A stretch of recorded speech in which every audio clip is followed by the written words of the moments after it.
ମୋ କବିତାର ଶୀର୍ଷକ ଅହଲ୍ୟା। ତମେ ଅଭିଶପ୍ତ ହେଲେ ବନ୍ଦୀ ଘରେ ଦେବକୀ ଉଦରୁ ଜନ୍ମ ନେଇ ହୁଅ ଗୋପିକା ବଲ୍ଲଭ।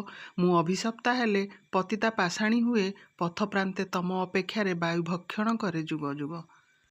ଜହ୍ନ ଢାଳେ ତମ ପାଇଁ ଶୀତଳ ଜୋଛନା, ଜହ୍ନ ଢାଳେ ତମ ପାଇଁ ଶୀତଳ ଜୋଛନା। ନିଆଁ ଫିଙ୍ଗେ ମୋ ହାଡ଼ ମାଂସ ଶରୀରକୁ, ଅନ୍ଧାରରେ ନିଶ୍ଚିହ୍ନ ହୋଇ ମୋହବଳେ ହାତ ମାରି ଖୋଜି ବୁଲେ ମୁଁ ମୋ ଅବଶ ଆତ୍ମାକୁ। ରାତ୍ରିର ଅବଧି ପ୍ରଲମ୍ବିତ ହୁଏ ମ୍ଳାନ ଓ ନିଷ୍ପ୍ରାଣ ଶୀତ ସଞ୍ଜ ପରି। ସ୍ମୃତିମାନେ ଆଖିମଳି ଲେହନ କରନ୍ତି ବର୍ତ୍ତମାନ ଓ ଭବିଷ୍ୟକୁ। ମୁଁ କିନ୍ତୁ ଖୋଜୁଥାଏ ଡିବିରି ଆଲୁଅ ସମ୍ମୁଖରେ ଉପଗତ ମୋ ପ୍ରେତାତ୍ମା ନିଆଁ ଦେଖିବାକୁ।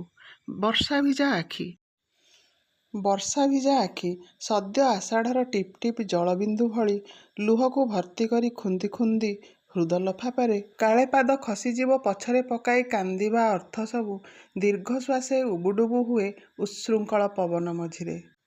ସ୍ରଷ୍ଟା ତମେ ତଥାପି ଚୋରି କର ଗୋପୀଙ୍କ ବସନ। ଦୁର୍ଯ୍ୟୋଧନ ସଭା ମଧ୍ୟେ ହୁଏ ମୁଁ ବିବସନା।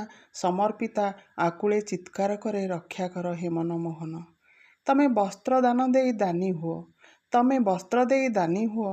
ମୁଁ କିନ୍ତୁ କାକୁସ୍ତେ ଜଣାଏ ପ୍ରଭୁ ଆଉ କେତେ ଦୂର ତମ ରତ୍ନ ସିଂହାସନ। ପଛରେ ପକାଇ ଦେଇ ମୋ ପାପ ପୁଣ୍ୟ ଜରା ଆଉ ବ୍ୟାଧିର ବୁଜୁଳା। ବିବସନା ଗୋପୀ ଭଳି ଧାଏଁ ମୋ ଉଚ୍ଛନେ ଭେଟିବାକୁ ଦେବକୀ ନନ୍ଦନ। ତମେ ରତ୍ନ ସିଂହାସନେ ବସି ବୋଲାଅ ଜଗତର ନାଥ, ତମେ ରତ୍ନ ସିଂହାସନେ ବସି ବୋଲାଅ ଜଗତର ନାଥ। ମୁଁ ଅଧମ ପାଦରେ ଶୃଙ୍ଖଳ ବାନ୍ଧି ସାତ ସୁରେ ତାଳ ଧରେ। ତୁଚ୍ଛ ମଣି ମୋ ବର୍ତ୍ତମାନ ଆଉ ଭବିଷ୍ୟକୁ ଦେବଦାସୀ ନାମେ ହୁଏ ଖ୍ୟାତ।